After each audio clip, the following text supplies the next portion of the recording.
anak-anak? Ya. Mohon diperhatikan sebentar. Ada kegiatan untuk siang hari ini yaitu supervisi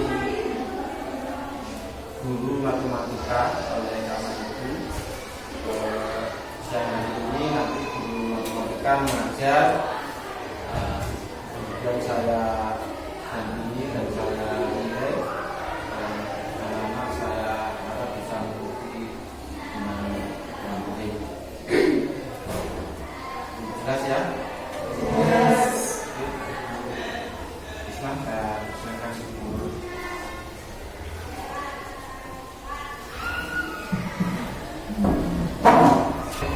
Assalamualaikum warahmatullahi wabarakatuh. Waalaikumsalam warahmatullahi wabarakatuh. Selamat siang anak-anak. Siang. Bagaimana kabarnya? Baik. Semangat ya. Hari ini kita akan belajar matematika. Sebelum mulai pelajaran, silakan dipimpin berdoa dulu ketua kelas. Sebelum pelajaran mulai sabda, mulai. Bismillahirrahmanirrahim. Raditu billahi rabban wa bil Islami dinan wa bi Muhammadin nabiyyan wa rasulan. Rabbi zidni ilma warzuqni fahma waj'alni min ibadikas sholihin. Sudah selesai. Amin. Masuk semua ya? Oke. Sebelum kita lanjutkan pada materi saat ini, kita mengulas kembali materi pada minggu lalu, yaitu tentang refleksi dan translasi. Apa yang disebut dengan translasi? Translasi. Ayo, apa translasi?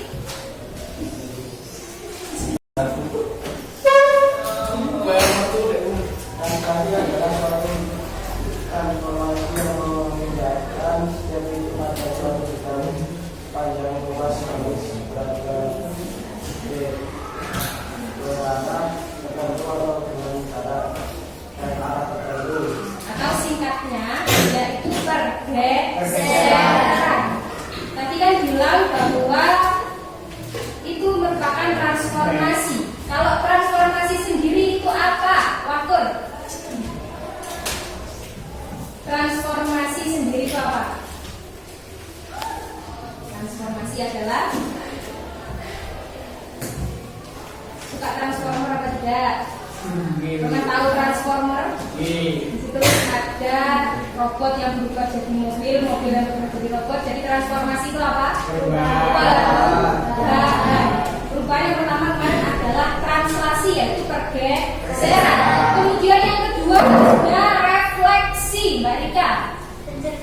Pencerminan. Kalau pencerminan itu pasti nanti bentuknya berubah apa tetap? Berubah. Bentuknya tetap. Ukurannya tetap. Jaraknya ke cermin tetap. Oke, baiklah. Sekarang sambil kita ingat kembali lagi, misalkan ada sebuah titik, ada sebuah titik 3,4 yang direfleksikan.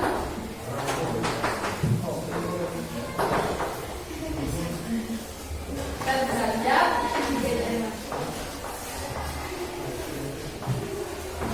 sumbu Y. Kami kerjakan bukan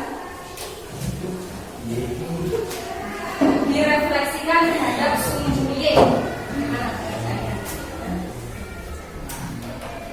Gambar, terus kemudian titiknya tentukan, baru refleksi hasilnya didapat.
min 3,4. Kalau di rumusnya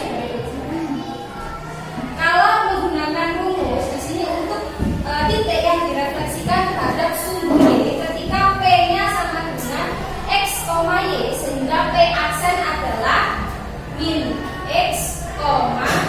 Sesuai ya. Jadi kalau digambarkan nanti tulisan seperti ini.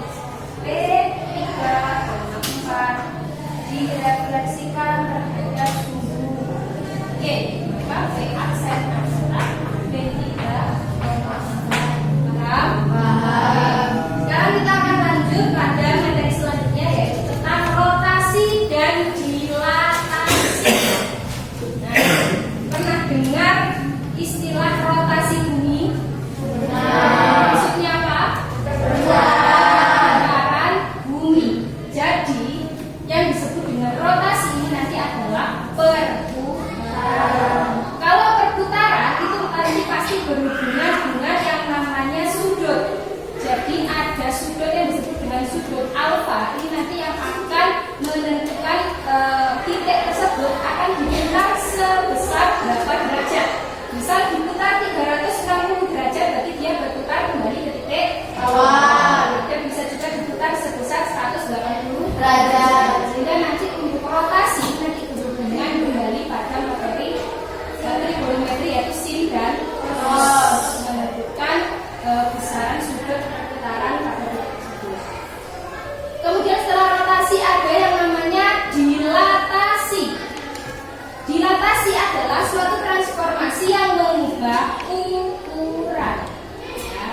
Dari transformasi dari yang pertama kemarin, mulai dari translasi, refleksi, dan rotasi, dia tidak mengubah ukuran bentuk ketika dia berbentuk persegi, atau yang lain sebagainya. Tapi untuk dilatasi ini nanti akan berubah bentuk. Mengapa? Karena pengertian dari dilatasi sendiri itu adalah mengubah ukuran. Nah, nanti ini bisa jadi lebih besar atau mungkin bisa jadi lebih kecil. Oke, untuk animasinya saya akan tunjukkan video. Yang pertama yaitu tentang rotasi. Silakan diperhatikan.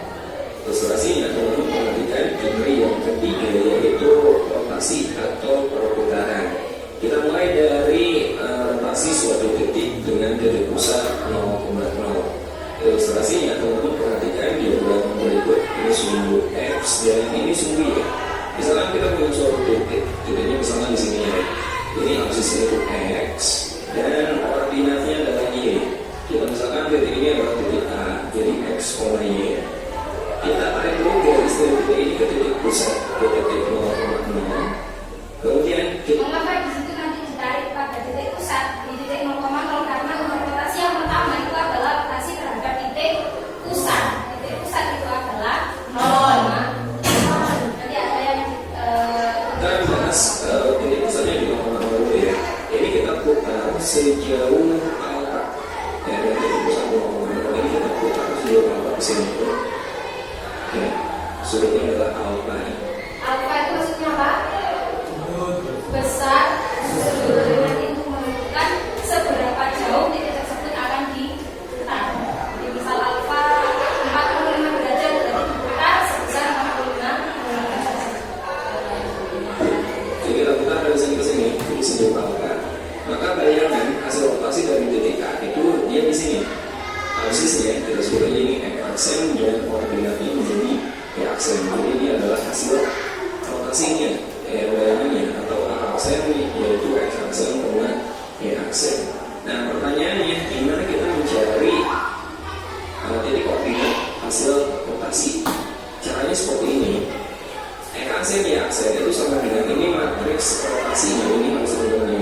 Untuk rotasi ini tidak bisa dikira-kirakan sebagaimana materi refleksi kemarin ya. Jadi untuk rotasi ini nanti kalian bisa menentukan dengan menggunakan sin dan cos. Mengapa?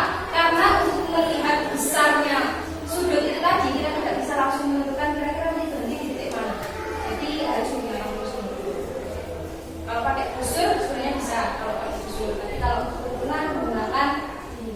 Ya, cos alfa, ini sin alfa, sin alfa, cos alfa. Di mana alfa ini adalah putarannya berapa derajat gitu, dan x-nya ini adalah koordinat titik awalnya sebelum kita dirotasikan.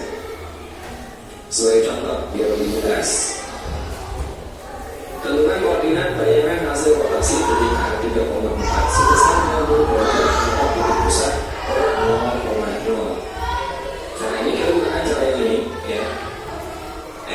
Aksen itu sama dengan ini kan cos alpha min sin alpha cos alpha, di mana alpha ini adalah besar putarannya. Pada soal ini diputar 90 derajat, berarti ini alpha-nya teman-teman. Ya, jadi alpha-nya itu 90 derajat. Jadi kita ganti aja setiap alpha ini dengan 90 derajat, kita peroleh cos 90 derajat min sin 90 derajat, sin 90 derajat dan cos 90 derajat. Kemudian x ini adalah koordinat titik awalnya seluruh rotasi. Berarti ini x ini titik A-nya, ya enggak? Jadi x ini kita ganti dengan 3 dan 4. Nah ini tinggal kita hitung ya. Jadi teman-teman harus tahu trigonometri. Bagi yang kesulitan trigonometri untuk ingat kembali kalau sudah istimewa, silahkan cek dulu pada deskripsi ya. Cos 90 itu 0, sin 90 kan 1. Di sini min. Masih ingat ya, sin cos. Nah ini ada yang digunakan tapi sudut-sudut mesti itu 40 derajat, 45 derajat, ya. Sin, berarti ini 1. Sin 90 derajatnya 1, cos 90 derajat 0. Kita pilih yang 3. Nah ini perkalian matriks ya. Perkalian matriks, ingat bagaimana caranya kemarin? Bagi Nur. Perkalian matriks garis kali kolom. Nah, dari matriks ini ya, di situ bisa dikerjakan kan tidak? Kenapa bisa dikerjakan? Garisnya siapa? Kolomnya siapa? Kolom matriks pertama sama dengan garis matriks kedua. Kalau dilihat dari situ, kira-kira nanti hasilnya itu nanti berukur 2 kali 2 atau berapa? Hasilnya pasti 2 kali 1. Ya 2 kali 2 kali 1. Matriks pertama di sana berapa kali berapa? 2 kali 2. 2 kali 2.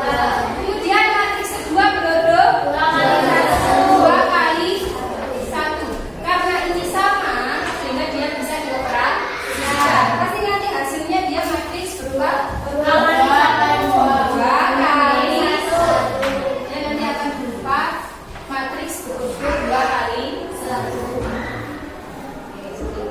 Tapi kalau kita kali dengan 3 kan 0, kemudian ditambah negatif 1 kita kali 4, negatif 4. Kemudian baris kedua kali kolom ini 1 kita kali dengan 3, kemudian ditambah 0 kali 4, 0.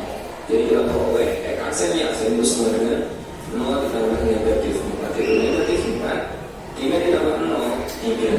Nah jadi kita peroleh aksennya adalah negatif 4 ya aksennya adalah positif 3. Nah ini koordinat bayangannya harus dilihat koordinatnya. Nah, jadi paham ya. Sehingga untuk rotasi nanti kalian yang utama yang harus kalian ketahui adalah di trigonometrinya nilai sin dan cos pada sudut alfa. Paham ya? Oke, ini adalah contoh pada rotasi yang terhadap titik pusat 0, selanjutnya yaitu yang pada titik A, B. Ini sebentar, ada lagi.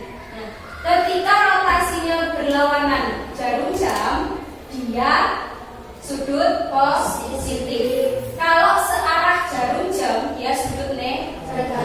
Teman-teman juga harus tahu aturan sudut negatif untuk sin dan cos. Sin negatif alfa itu sama dengan negatif sin alfa. Ya, jadi kalau sudutnya negatif berarti nilai trigonometrinya juga yang negatif untuk sin. Tapi untuk cos negatif alfa itu sama dengan positif cos alfa. Jadi negatif sudut negatif di cos dia nggak berarti ya negatifnya bisa berubah. Ketika nanti ada soal ketika dia rotasinya searah jarum jam, itu kan sudutnya negatif. Nah, jadi untuk nilai sin negatif alfa itu jadi negatif sin alfa. Berarti nanti sin alfa berapa tinggal di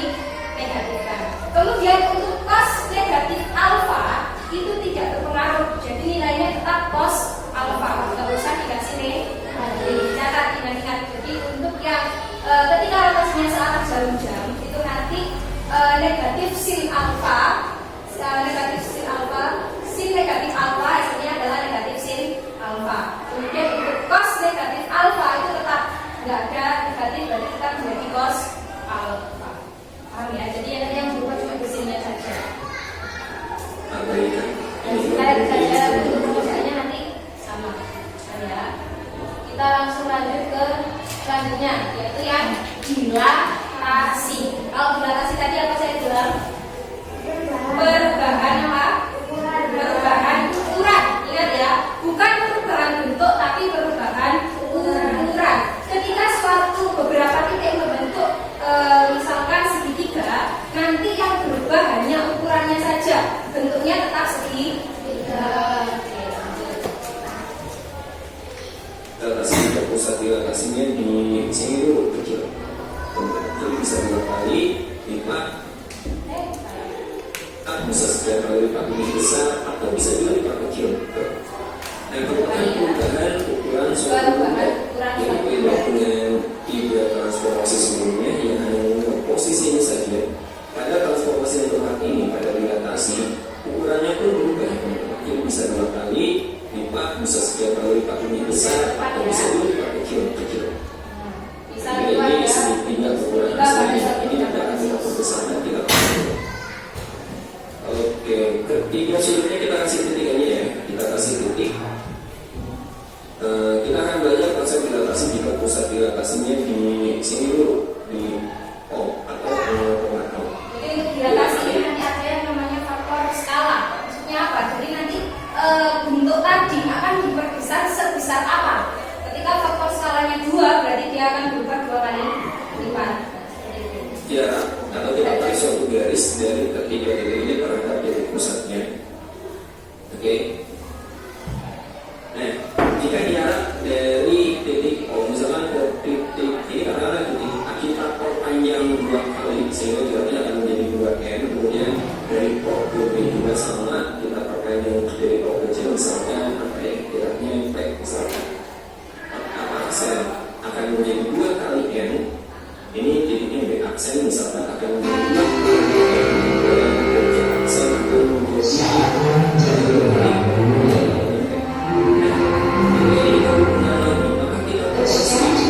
Bisa dilihat ya, dari situ ukuran awalnya adalah segitiga yang warna merah.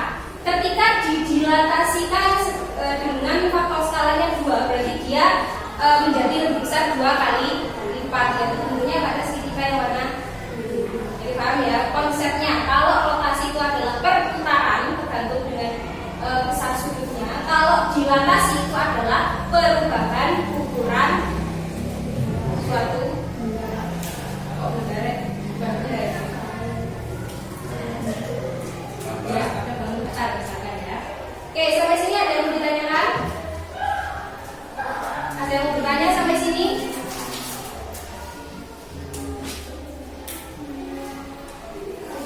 Masih belum paham. Masih belum paham yang mana? Yang dilatasi. Oke. Enggak, dijelaskan.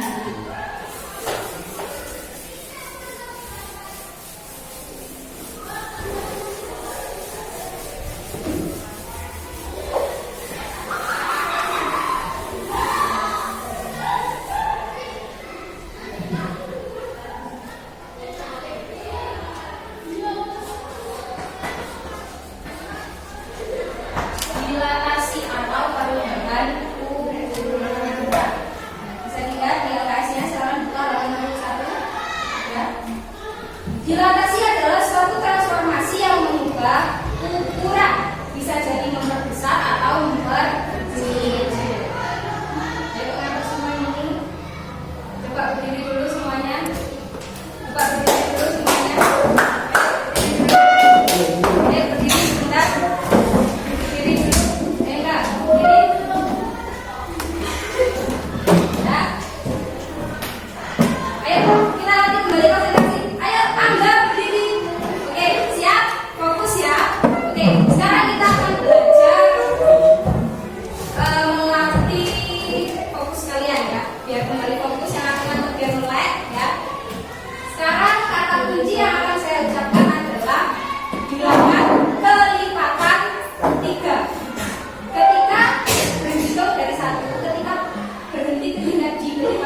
Kan.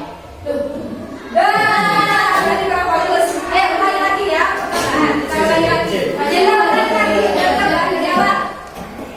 Kelipatan 7 dari kita. Nanti.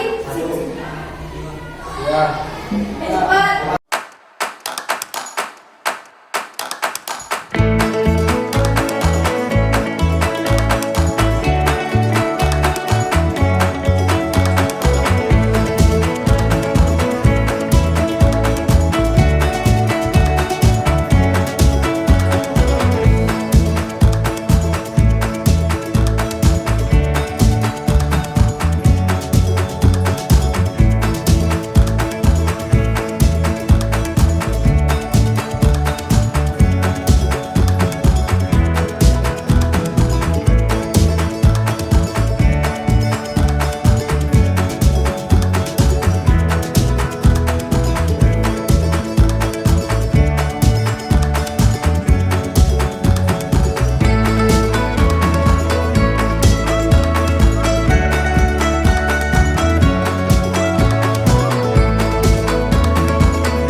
Belum ada orang yang kita jawab. Jawab mulai. Bismillahirrahmanirrahim. Rabbi Yuhana bima alamtana. Rabbi alimna alladhi yanfa'una. Rabbi yuhadina wa fadila lana wa qaraba ilana fi dinina. Tawassalna bila rumi. Tawassalna bitarimi. Antarzuqana wasila. Wa antarzuqana Alhamdulillahirrahmanirrahim. Assalamualaikum warahmatullahi wabarakatuh.